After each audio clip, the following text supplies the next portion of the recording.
Narges Mohammadi è una donna straordinaria, ingegnera, giornalista, attivista, da anni racconta al mondo che cos'è il regime del suo paese, l'Iran, e che cosa significa per una donna resistere di fronte a un potere oppressivo. È stata più volte arrestata e condannata perché dissidente. Il 16 novembre 2021 è stata arrestata per la 12ª volta, per la 4ª volta condannata all'isolamento. È detenuta nel carcere di Evin. Nel 2023 ha vinto il premio Nobel per la pace, ma il regime non le ha concesso di uscire dal carcere per andarlo a ritirare. Le posso parlare perché per la prima volta da anni è brevemente scarcerata per motivi di salute. Le faccio una domanda banale: come sta? È riuscita a parlare e vedere suo marito Taghi Rahmani e i suoi figli Ali e Kiana? Ho una sospensione della pena, non mi hanno nemmeno accordato un permesso. Mi hanno dato solo 21 giorni, nonostante il loro medico legale, che dipende dalle autorità giudiziarie, mi avesse dato un mese.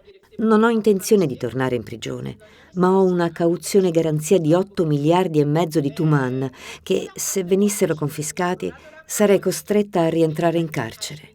Ora sono nella fase medico-legale. I miei medici curanti hanno richiesto di non farmi rientrare in prigione perché il trapianto osseo alla mia gamba non è terminato e la gamba è in pericolo. Non so se accetteranno. Certamente vedere Ali e Kiana nelle videochiamate tramite cellulare è stata per me una grande emozione. Mi è molto difficile, quasi impossibile descrivere il momento in cui i miei occhi hanno incontrato i loro. Sono cresciuti tanto, ne sono rimasta scioccata. Non sono cambiati solo nel viso o nell'altezza dall'ultima volta che li ho visti. È cambiato anche il loro modo di parlare, di porsi. Se da un lato ho sentito una grande distanza, al contempo mi sono molto emozionata nel rivederli. Nel complesso sto molto bene. Nel suo libro Più ci rinchiudono, più diventiamo forti, pubblicato in Italia da Mondadori, ha denunciato la tortura bianca nel carcere di Evin. L'isolamento. Può raccontare cosa avviene? Quando parlo della solitudine e del senso di isolamento all'interno di quelle celle, parlo di una solitudine mortale e distruttrice che ha un altro significato. Quello di avvertire il bisogno di sentire la voce di un essere umano, di avvertire il bisogno di scorgere con gli occhi un essere umano dopo lunghi giorni, di avvertire il bisogno di sentire anche solo il suono di un uccello, o sentire il desiderio di vedere magari anche solo un segno della natura come il cielo, il sole o una foglia, un fiore. Quando vi eliminano completamente tutto questo, la solitudine assume un significato particolare che avvicina lentamente l'essere umano al vuoto, all'assenza di significato, al non essere più umano. Quando guardate i muri della cella di isolamento, vi rendete conto che sono soltanto muri, che non indietreggeranno, che non avranno alcuna reazione nei vostri confronti. Il significato della porta per ogni essere umano è il suo aprirsi. All'interno della cella di isolamento la porta non si apre mai e ha un effetto mortale e insuperabile, più di quei muri. Cosa avviene durante gli interrogatori e come si fa a resistere? Gli interrogatori avvengono senza alcun preavviso, senza alcuna preparazione mentale, in un contesto di vuoto, inteso come privazione di ogni cosa, seduti di fronte a chi vi interroga senza vederlo, sentendo solo la sua voce, con gli occhi bendati che vi limitano la capacità di vedere, come avviene nel buio della notte, spaventandovi. Non posso dire che chi si spezza in cella di isolamento è perché non ha ideali sufficientemente forti.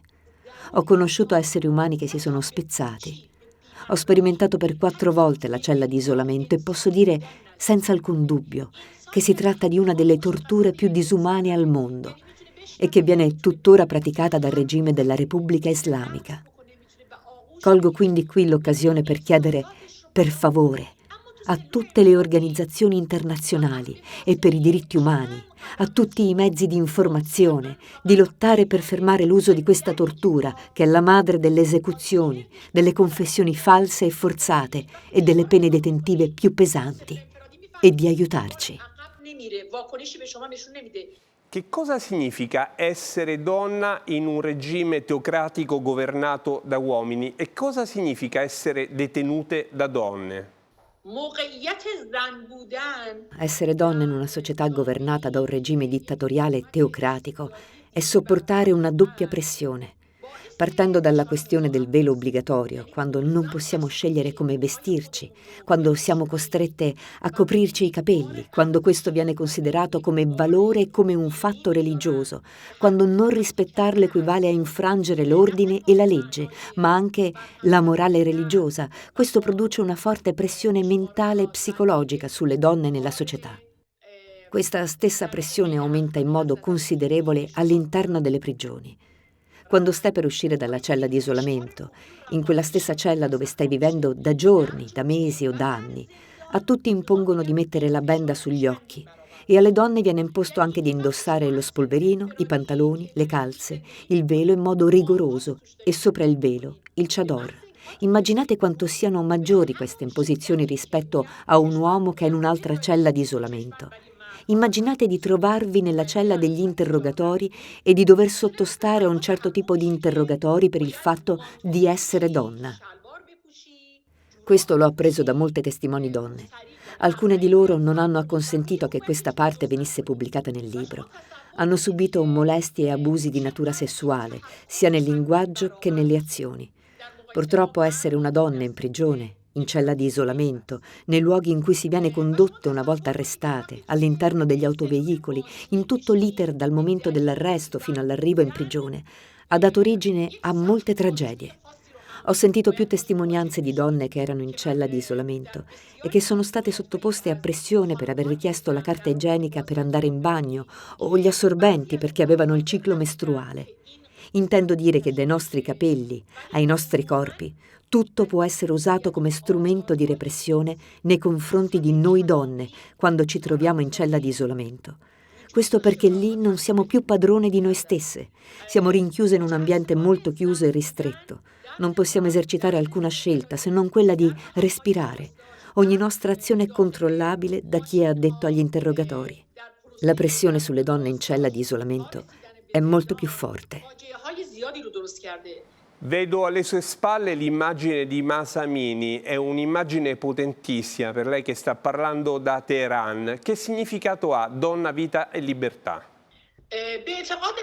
A mio avviso il movimento di donna, vita, libertà ha mostrato la capacità del popolo di impegnarsi per raggiungere la libertà, l'uguaglianza e la democrazia. Il popolo ha comunicato al mondo un messaggio molto chiaro e ha dimostrato il proprio ruolo attivo nella scelta dei cambiamenti che si augura. Il messaggio è stato che la dittatura teocratica ha raggiunto il punto più basso della sua storia e che il desiderio della gente è superare questo regime. È mia opinione che è per questo potente messaggio che la gente di ogni estrazione si sia sollevata in ogni dove, dal Sistan Baluchistan al Kurdistan, a varie città tra cui Teheran. Il fattore sorprendente di questo movimento è il ruolo straordinario delle donne, non paragonabile ad altri movimenti precedenti, che ha dimostrato una grande forza. Questa forza ha creato una serie di cambiamenti in seno alla società iraniana che è senza precedenti, a partire dai problemi che riguardano le donne, a quelli che riguardano la vita, la politica, la cultura e persino la religione. Questi sono stati cambiamenti strutturali all'interno della società iraniana che hanno dato origine a una prospettiva molto positiva per noi attivisti democratici che aspiriamo a una forma di governo che abbia le caratteristiche della democrazia, della difesa e della garanzia dei diritti umani e della totale garanzia dei diritti delle donne. Dopo la morte di Mahsa Amini, in tanti lo gridavano in Occidente, nelle piazze, donna, vita e libertà. Sembrava quasi diventata una moda. Poi queste piazze si sono quasi bloccate, sono silenziate. Che cosa chiede ai governi del mondo? Che cosa chiede all'opinione pubblica internazionale? La comunità internazionale deve affrontare in modo più rigoroso la Repubblica Islamica al fine di porre fine alle esecuzioni. I diritti delle donne devono essere rispettati. Se la nuova legge sul velo è stata bloccata, è perché il regime teme la forza del popolo e la sua resistenza. Per questo la comunità internazionale deve sostenere le donne iraniane. In sostanza, la comunità internazionale può contribuire a rendere la nostra società civile più forte. Se avremo una società civile più forte nel superare la dittatura teocratica, sarà più facile raggiungere la democrazia. Spero che il mondo colga il nostro messaggio. Se intendiamo superare questa dittatura teocratica è per raggiungere e conquistare la democrazia, la pace e i diritti umani, e spero che lungo questo cammino il popolo iraniano potrà contare sul sostegno reale, storico e efficace della comunità internazionale. La nostra conversazione è stata lunga, io voglio ringraziare chi ci ha aiutato, la Fondazione Narges Mohammadi, Sabri Najafi e Leila Mandrelli. Io non posso dimenticare che mentre parliamo lei potrebbe tornare in cella da un momento all'altro, quindi le chiedo qual è l'obiettivo ultimo della sua resistenza, quando finirà la sua battaglia? Sia che mi trovi in prigione che fuori, combatterò per donna, vita, libertà. Se tornerò in prigione non sarò affatto dispiaciuta né preoccupata, ma ringrazio davvero tutti coloro che sono la voce del popolo iraniano e spero che sia con me che senza di me, sia dal carcere che fuori, riusciremo ad aiutarci tutti insieme, mano nella mano, per far arrivare la voce del popolo iraniano al mondo, senza lasciarlo solo. Il popolo iraniano che ha tanto sofferto e soffre per la libertà. Grazie mille per le domande profonde. Ringrazio molto il programma che oggi sarà la mia voce in Italia. Sarà di grande efficacia. Arrivederci in Iran, nel giorno della vittoria. Spero anch'io di incontrarla presto. Io ringrazio Narges Mohammadi per la sua forza, il suo coraggio, la bellezza della sua persona invincibile. Donna, vita e libertà, lo ripetiamo per lei, per tutte le donne iraniane che si battono per la libertà fino al giorno della vittoria.